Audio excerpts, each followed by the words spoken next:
Hello, नमस्ते, जय हिंद साथियों, हम आपका स्वागत करते हैं पूर्व एजुकेशन यूट्यूब चैनल में। जैसा कि आप सभी जानते हैं कि हमारा जो पहला पार्ट था विशेषण का हो चुका था, लेकिन उसमें थोड़ी-सा हम पूरा कंप्लीट नहीं करा पाए क्योंकि लाइट का इश्यू हो गया था।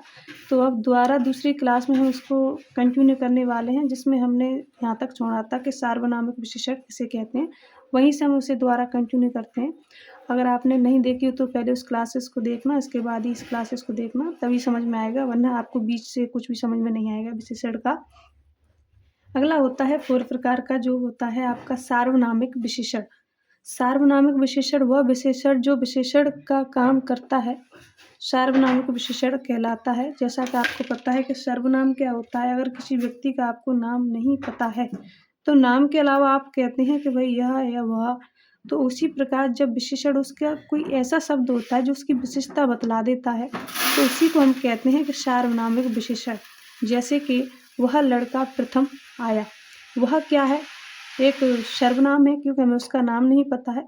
प्रथम आया, प्रथम भी क्या है? प्रथम आने वाला एक सर्वनामिक विशेषण है, क्योंकि सभी के लिए नहीं यूज़ होता है। एक ऐसा नाम है जो प्रथम आया होगा, उसकी विशेषता भी बतला रहा है और जो प्रथम आया उस व्यक्ति के बारे में भी बता रहा है। तो वह लड़का प्रथम आया, तो इसमें क्या हो गया? सार्वनामिक विशेषण हो गया। जो छात्र नीली कमीज़ पहना है वह श्रेष्ठ है। दूसरा क्या है? जो छात्र नीली कमीज़ पहना है वह श्रेष्ठ है। यानी श्रेष्ठ तो है, लेकिन कौन-सा है? जो नीली कमीज़ पहना है वही श्रेष्ठ है। तो जो विशेषता बतला रहे हैं हम उस छात्र की बता रहे हैं कि जो छात्र नीली कमीज़ पहना है वह श्रेष्ठ है। तो इसमें जो सार्वनामिक विशेषण क्या है आपका?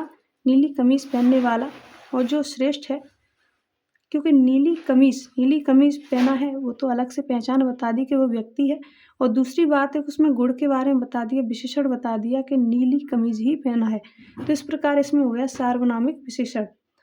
अगला आता है आपका 5 नंबर का, जिसको कहते हैं तुलनात्मक विशेषण। जैसा कि नाम से ही पता चल रहा है कि तुलनात्मक विशेषण। तो तुलना करना, जब 2 व्यक्ति होते हैं तो एक दूसरे से तुलना होती है। या तो एक कम होगा या एक ज़्यादा होगा, तभी दोनों की तुलना की जाती है। 2 या 2 से अधिक के बीच में किसी विशेषण की तुलना की जाती है, जिसे तुलनात्मक विशेषण कहते हैं। तुलनात्मक विशेषण भी आपके 3 प्रकार के होते हैं, जिसकी अवस्थाएँ होती हैं। उसकी 3 अवस्थाएँ होती हैं। अगर किसी की हम तुलना करेंगे तो 3 अवस्थाओं में करते हैं। जैसे कि पहला है मूल अवस्था, दूसरा है उत्तर अवस्था और तीसरा है उत्तम अवस्था। ये 3 अवस्थाएँ होती हैं। पहला है मूल अवस्था, दूसरा है उत्तर अवस्था और तीसरा है उत्तम अवस्था। मूल अवस्था में क्या आता है आपका?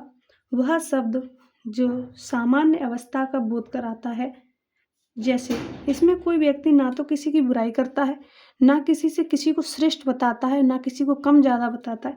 सिंपल सी अगर हम भाषा में कहेंगे तो इसमें केवल ये बात कह देते हैं, किसी दूसरे व्यक्ति की ना तो छवि को खराब करते हैं, ना ही उसकी छवि को हम उजागर करते हैं। हम केवल जिस व्यक्ति के बारे में बात करते हैं उसी की खूबी या बुराई बताते हैं। तो जैसे राम श्रेष्ठ है, इसमें हम कह रहे हैं कि राम श्रेष्ठ है।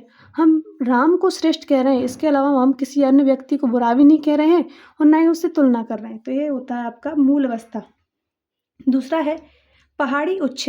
हम कहीं घूमने गए और हमने एक पहाड़ी देखी, तो वो पहाड़ी क्या है? सबसे ऊँची है, तो हम कहते हैं भई पहाड़ी उच्च है। इसका मतलब ये नहीं है कि और पहाड़ी हैं तो वो कम ऊँची हैं या नहीं है, क्योंकि हम तुलना कर ही नहीं रहे हैं। हम सिंपल सी भाषा में कह रहे हैं कि पहाड़ी उच्च है यानी ऊँची है। तो इसी को हम क्या कहते हैं आपका? पता ही है आपको, पहाड़ी उच्च है, इसी को हम कहेंगे मूल अवस्था। क्या कहेंगे? मूल अवस्था। इसमें हम किसी अन्य व्यक्ति से तुलना बिल्कुल नहीं करते हैं, जैसा कि हमने बताया। दूसरा है उत्तर अवस्था। उत्तर अवस्था में आपको पता है कि इसमें तुलना होगी। वह शब्द जो संज्ञा या सर्वनाम की मध्य विशेषण की तुलना करता है।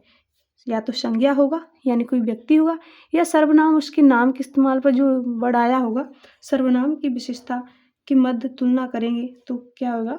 उत्तर अवस्था कहलाता है। जैसे उत्तर अवस्था में तुलना करते समय मूल शब्द जो आपका होता है, जिस प्रकार जो मूल शब्द था इसमें श्रेष्ठ, तो मूल शब्द में तर प्रत्यय लगता है। प्रत्यय आपको पता है, प्रत्यय यानी जो पीछे लगता है उसको प्रत्यय कहते हैं, जो आगे लगता है उसको उपसर्ग कहते हैं। तो जिस प्रकार तर प्रत्यय में श्रेष्ठ में अगर तर प्रत्यय लगा तो श्रेष्ठेतर, यानी हम कहेंगे राम श्याम से श्रेष्ठतर है, श्रेष्ठतर है, यानी राम श्याम से श्रेष्ठ है। क्या कहेंगे? राम श्याम से श्रेष्ठ है, यानी इसमें हम एक व्यक्ति की जो योग्यता होती है उसको कम बता रहे हैं, वहीं दूसरे व्यक्ति की योग्यता को हम उससे ज़्यादा बता रहे हैं। तो इसको में हम कहेंगे उत्तरावस्था है कि राम श्याम से श्रेष्ठतर है। तो इसी को हम कहते हैं कि उत्तरावस्था है इसमें। वहीं जो हमारा तीसरा है उसमें हम कहते हैं उत्तम अवस्था। उत्तम अवस्था में ना तो किसी व्यक्ति को सिंपल भाषा में बताया जाता है, ना ही दूसरी भाषा में हम कहते हैं कि एक व्यक्ति के गुणों को कम या ज़्यादा आंका जाता है। इसमें उसको सबसे ऊंचा स्थान दे दिया जाता है कि भाई सबसे जो श्रेष्ठ है वो यही है, इससे ज़्यादा श्रेष्ठ ना तो कोई है और ना कोई हो सकता है। इसी अवस्था को हम कहेंगे उत्तम अवस्था। क्या कहेंगे? उत्तम अवस्था। जब दो से अधिक के बीच तुलना की जाती है, जब कोई मान लीजिए दो व्यक्ति हैं या बहुत सारी भीड़ हो, बहुत सारी मान लो क्लास है, क्लास में कोई एक ऐसा छात्र है जो सबसे टॉप करता हो, जो सबसे अच्छे नंबर वगैरह लाता हो और उसकी जो बात हो हर खेल क्षेत्र में या उसमें सभी खूबियाँ हों, तो हम कहेंगे भाई जो मोहन है वो सबसे श्रेष्ठ है। तो अगर वो सबसे श्रेष्ठ है यानी वो सबसे उत्तम है, तो जब दो या दो से अधिक के बीच तुलना की जाती है तो हम इसको कहते हैं उत्तम अवस्था कहते हैं। मूल शब्द में तम प्रत्यय लगता है। प्रत्यय यानी जो शब्द के पीछे जुड़ने वाला होता है और उपसर्ग होता है जो शब्द के आगे जुड़ता है। इसमें जो ज़्यादातर शब्द यूज होता है वो होता है सबसे, क्योंकि सबसे एक ऐसा शब्द है जो कि उसकी अवस्था को बता देता है, साथ ही उसकी जो खूबी होती है वो सबसे अर्थ कर देता है कि भाई ये सबसे उत्तम है। शब्द के साथ मूल शब्द आता है। यह पहाड़ी उच्चतम है। पहाड़ी बहुत सारी हैं, पहाड़ी बहुत सारी हैं, लेकिन जो एक पहाड़ी है वो क्या है? सबसे ऊंची है, यानी ये पहाड़ी सबसे उच्चतम है। तो कहेंगे कि भाई ये पहाड़ी सबसे उच्चतम है। तो इस प्रकार की जो शब्द होते हैं जिसमें तम प्रत्यय लगता है वो हमारा क्या होता है? उत्तम अवस्था होता है। दूसरा होता है यह पहाड़ी सबसे उच्च है। एक तो तम प्रत्यय आ गया, ऊपर से सबसे आ गया, ये दोनों जब शब्द आते हैं तो इसमें उत्तम अवस्था हो जाती है। इसी को हम कहते हैं उत्तम अवस्था।